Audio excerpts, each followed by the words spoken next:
CBS Radio brings you The Couple Next Door, written by Peg Lynch and starring Peg Lynch and Ethel Bunce.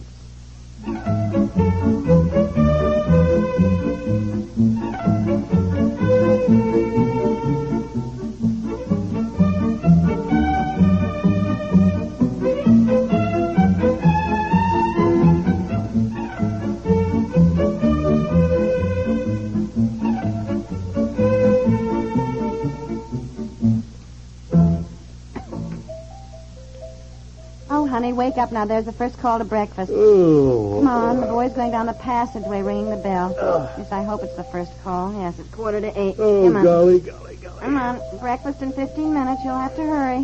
Why didn't we sign up for the second sitting at 9 o'clock? All people with children are put at the first sitting, and besides, it's no later than you have breakfast at home. I know, but, excuse me. Why don't we have breakfast sent into the stateroom this morning, huh? Oh, no. Yeah. Well, you can if you want to, but I'm getting up.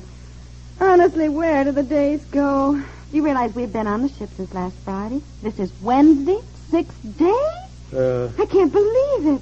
And having spent a week in New York, we have been gone from home almost 2 weeks. It'll be 2 weeks tomorrow. Think of it. Seems longer than that to me. I'll tell you, those first 3 days of being seasick seemed about 3 years. No, I'll bet. Yeah. Well, other than that, though, hasn't it been fun, dear? Oh, sure. Mm-hmm. Having my suitcase put down in the hole's been real fun, too. Oh, now. No, I mean it really, as a matter of fact, here we hardly knew anybody on this ship. Then because I heard that I didn't have my suitcase, look at all the wonderful people we met. Just handing me clothes. I know, it's so sweet. Well, what will you wear today? Well, now, let's see. Today, I think I'll wear Mr. Borland's slacks and Mr. Cronk's sports shirt and Mr. Willoughby's sports jacket. I gotta make a nice combination. Get dressed. You ready for breakfast? Not quite, Aunt Effie. You and Betsy go on down to the dining room, and we'll be there as soon as we can. All right. Come on, dear, hurry. Oh, I love being on shipboard. I don't want to miss anything.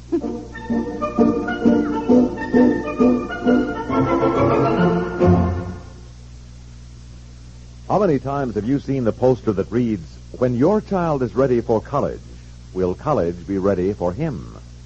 Have you just given it a passing glance, your mind occupied with more immediate problems? Have you thought, if you thought about it at all, that this problem is a long way off? That if anything, you should be worrying about whether or not Junior will be ready for first grade in the fall. Well, think about it now for a minute. When your child is ready for college, will college be ready for him? Most colleges are already bursting at the seams, and in another 10 years, applications will double. There are more children in America today than ever before, and a higher percentage of them go to college. How important a college education is to a young man or a woman and to the welfare of America is something we all understand. To understand even better, write Higher Education, Box 36, Times Square Station, New York, 36. Box 36, Times Square Station, New York, 36.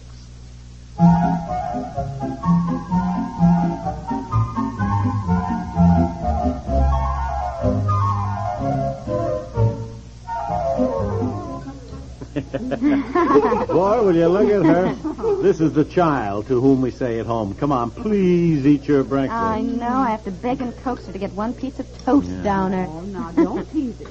The ocean air gives everybody an appetite. I know. Gee, I'm just hungry all the time. Well, you just go ahead and eat, dear. By the way, did you two stay up late last night? Oh, yes. We stayed up and danced in the main lounge until the orchestra stopped. And then we walked around the deck in the moonlight. Really, the ocean with this path of silver moonlight was just beautiful, wasn't it, dear? Yeah, sure was. Just lovely. Oh, Daddy, tell Betsy and Aunt Effie what happened. They would have loved. Oh, what? Oh, you know. When all the lights went on. The other ship, yes. We were standing by the rail, see? And all of a sudden, this other ship passed us, going the other way, and that ship suddenly turned on all their lights, and our ship turned on all our lights. Oh, really? It was exciting. Yeah. Everything was such a blaze of lights. We could see people standing at the rail, and we waved and they waved, although it was quite a ways away. You know. Why did they do that? I mean, turn on all the lights. Well, I asked somebody about that, honey. It's just a custom. The two ships were kind of saying hello to each other. And then after about, 5 minutes, would you say 5 minutes? 10 minutes, all the lights went out again. Oh, I wish we'd seen that. Pass the butter, will you please? There wasn't time to wake you up. It all happened so quickly. No. By the way, what were those things that were put under our door? Just grabbed them on our way to breakfast. You did. Remember you? Oh, I've got them here. I forgot just a minute. Let me look. Well, one is just the daily ship's news we get every day. Oh, one looked like a letter. There, what's that? Oh, my goodness. Listen, an invitation for all of us. SS Stotendam. Captain D. Van Dalen presents his compliments and requests the pleasure of your company for cocktails on Wednesday, August 5th at 5 p.m. in the main lounge. No kidding, really? My goodness, it's from the captain. Ah. Well. Hey, pretty nice, huh? Oh, my goodness, we're certainly going to have a full day. I saw on the bulletin board near the purser's office that the big talent show is tonight. The big party, you know. Oh, really? Is that tonight? Mm-hmm. And the children's party is this afternoon at 3 o'clock, Betsy. The what? Children's party. That has a talent contest, too. Yeah, you're the only one with talent in the family, Betsy. Why don't you play one of your little pieces on the piano, huh? Yes, dear. You can play the Jolly Fisherman or the Waltz of the Forget-Me-Not. You play both of those very, very well. Oh, no, I don't want to. Of course you do. Now, don't be that way. Well, you don't have to if you don't want to, but I think it would be very nice. Oh, yes. There's going to be ice cream and cake and all sorts of games. She can wear her nylon organdy dress with a stiff petticoat. That'd be cute one. Yes, Yes. I think I want more coffee, dear.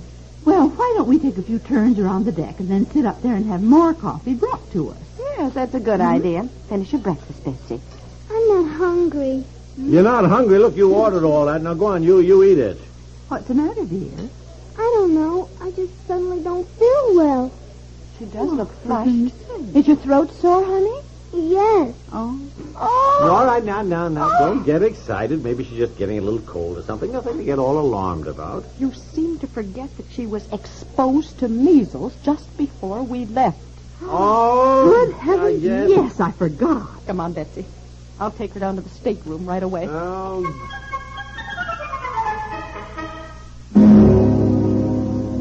Well, I think you should call in the ship's doctor. Now, look, we don't know that Betsy has measles. Well, you aren't going to know until you have a doctor. Now, just a minute. I know I brought that book along to have in an emergency. You know what to do till the doctor comes. Well, he doesn't have far to come, just one flight of stairs. I don't know what you're waiting for if the child is sick. Here it is. Now, Now, measles. look, I don't want everybody to get all alarmed if it isn't necessary. Well, why should everybody get alarmed at measles? It isn't as though she had some horrible tropical disease. Yeah, I mean, because if somebody on shipboard has a contagious disease of any kind, it makes complications when the boat docks. We'd all be put in quarantine. Everybody on the ship? Well, I don't know. I don't know what the regulations are, but I know that there are some, and I have to be in London by Friday afternoon. But you certainly aren't going to pretend she doesn't have measles if she does, and not call the doctor at all. Well, no, but I Here it is. Measles. Symptoms: headache, irritability, and fever. It sometimes looks like the beginning of a bad cold. There's a dry cough that becomes more and more frequent. Well, Betsy has certainly not been irritable. She's been very lively, in fact, having a good time, haven't you, honey, huh? Well, come to think of it, she did cough during the night. And I coughed this morning, too. She certainly has no rash. Measles for the first 3 or 4 days has no rash. Oh, boy, this is all I need. I'm afraid we'd better call in the ship's doctor, dear. Oh, golly. Yes, all right, doctor. We will. Thank you. Yeah, well, then, I see you heard him. He says he doesn't think she has measles. Well, he also said to keep her in bed. We'll just take turns staying with her. Oh, dear, poor Betsy. yeah. Missing the children's party and then the party with the captain at 5 o'clock and the big talent show tonight. Well, you all go and shame. take in everything. I'll stay with Betsy. I wouldn't no. enjoy myself anyhow. I'd rather be right here with her. Oh, honey, I hate to have you miss everything. You love everything so. You and Aunt Effie go on to the parties. I'll stay with Betsy. No. You and Aunt Effie go. No. Now, really, when your child is sick, nothing is more important than staying with her. That's when she wants her mama. Don't you, darling? Yes, Mommy. Daddy, sorry you don't feel well, honey. Yes, Aunt Effie is too. Poor little baby. Now, you two run along. Let's not have the whole day spoiled for everyone. Go on, run along. Oh, golly. You suppose she's really got measles? Well, I don't know, dear. If she's worse, the doctor said we may know by tonight.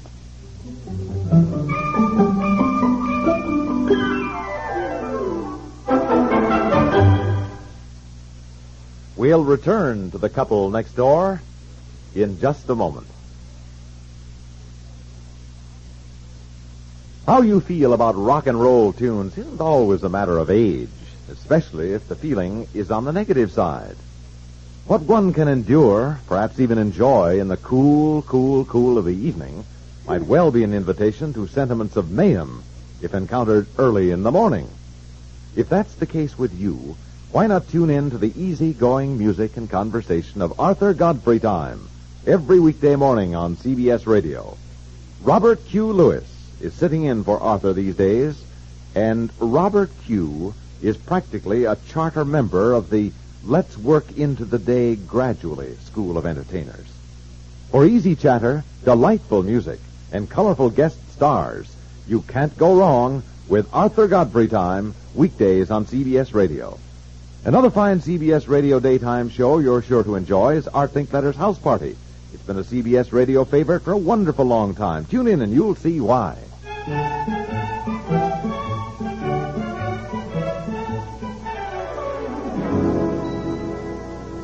Well, the talent show is over and the dancing has started. So I said I'm coming down to stay with her now, and you go up and dance. Yeah, come on, honey. well. Change your dress and come on up. Uh-huh. You haven't had any fun at all today.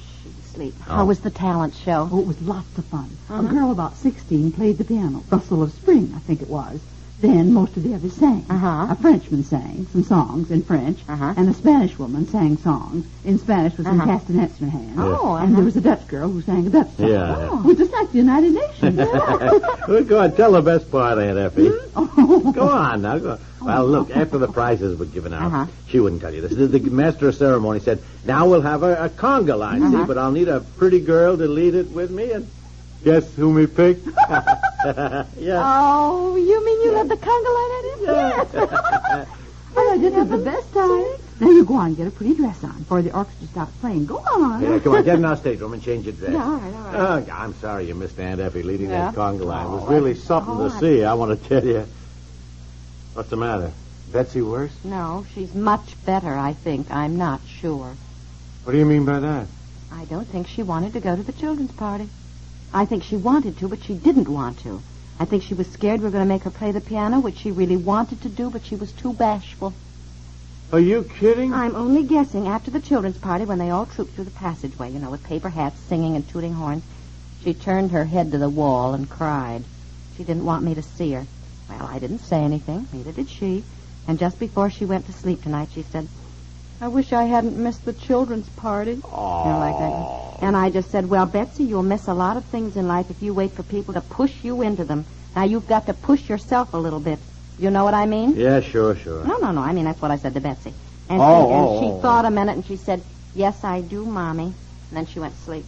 Oh, boy, I could paddle her for ruining your day, though. Well, the important thing is that she has learned a lesson. Now, let's go dancing. Oh, what will I wear? No, it doesn't matter. It's midnight now. Come on, come on. I know, The orchestra dear. only Listen, plays like, another wear my hour. friend. Now, come on.